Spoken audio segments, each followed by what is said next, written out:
माँ भारत माँ भारत माँ भारत माँ माँ भारत माँ भारत माँ भारत माँ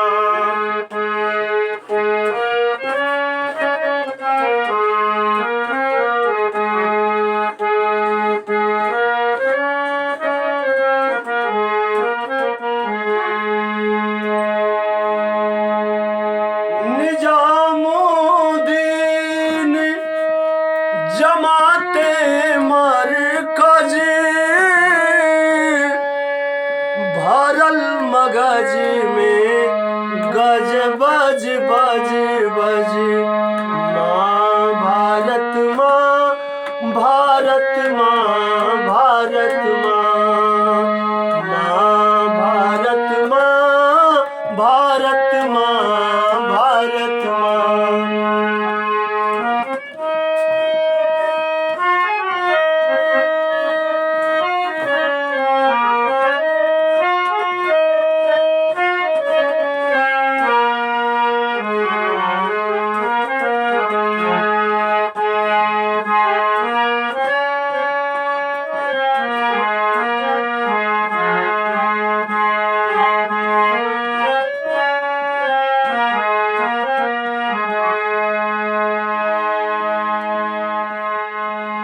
कपूत कलंक ले सुनत सब ताना करोड़ों पे ठाए पाकिस्तान माँ भारत माँ भारत माँ भारत माँ माँ भारत माँ भारत माँ भारत माँ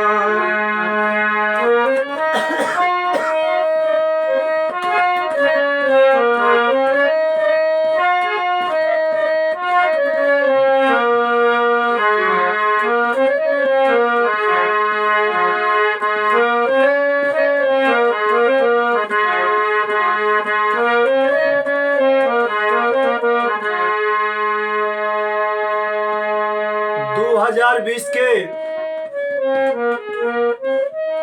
बाबा साहब भीमराव अंबेडकर जयंती 14 अप्रैल आज 21वां दिन पूरा हो गए लॉकडाउन के। फिर आगे 3 मई तक बढ़ा दिया गया बा। फिर भी वास्तव में बाबा साहब भीमराव अंबेडकर महान थे। बनल के तो सब बनावेला वो इंसान होला, लेकिन बिगड़ल के जे बनावे उहे महान होला। वास्तव में वे महान थे। यहाँ तक कि संविधान सभा के कक्ष में अस्थायी अध्यक्ष डॉक्टर राजेंद्र प्रसाद और अस्थायी अध्यक्ष डॉक्टर सच्चिदानंद सिन्हा और राष्ट्रपिता बापू महात्मा गांधी उस कक्ष में नहीं गए।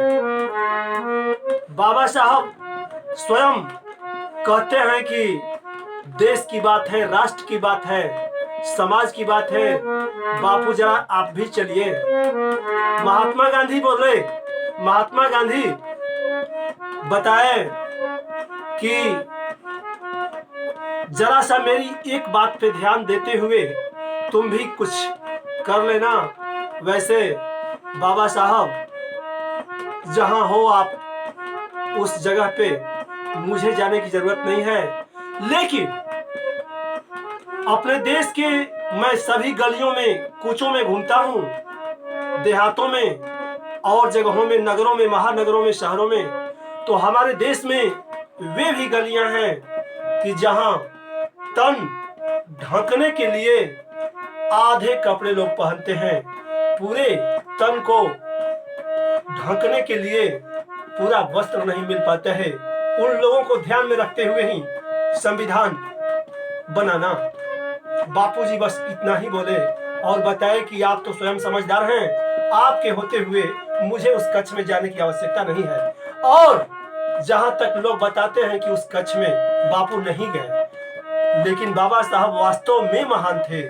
बापू गए होते तो भी और नहीं गए तो भी संविधान बनाने में बारीकियां हमेशा रही हैं और हैं। और नाम देवाय छूत छूत है नहीं न पौती, चरित्र पवित्र है नहीं कहीं कभी भी बपौती। तो बाबा साहब भीमराव अंबेडकर महान।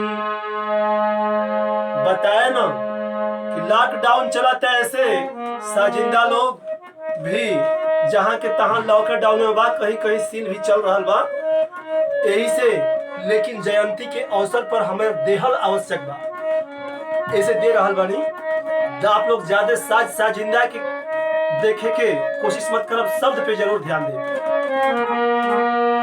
कि याद कर कठिन संघर्ष हो, याद कर कठिन संघर्ष हो हर वर्ष 14 अप्रैल के। याद कर कठिन संघर्ष हो हर वर्ष 14 अप्रैल के।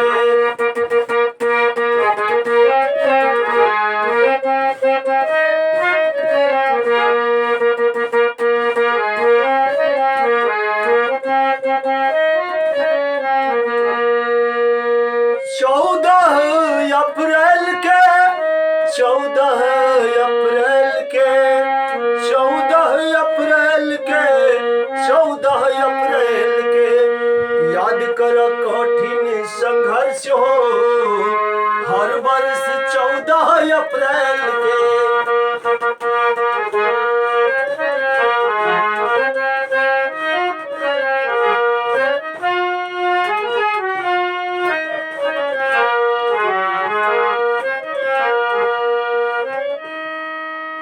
संविधान में सजल भारत के सीन हो 2 साल 11 माह 18 दिन हो।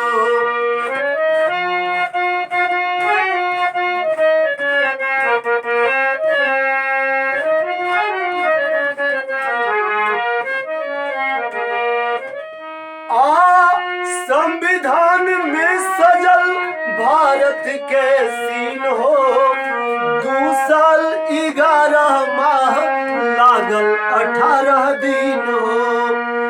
समता से सब कर उत्कर्ष हो हर वर्ष 14 अप्रैल के।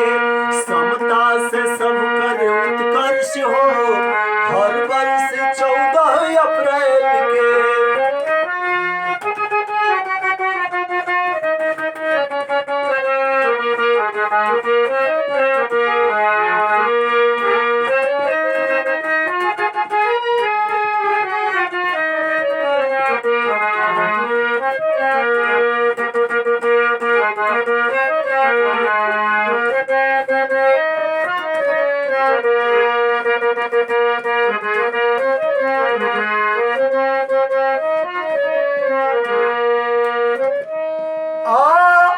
बल बुद्धि विद्या से छूलेबा आकाश हो गठन संगठन से बढ़ेला विकास हो।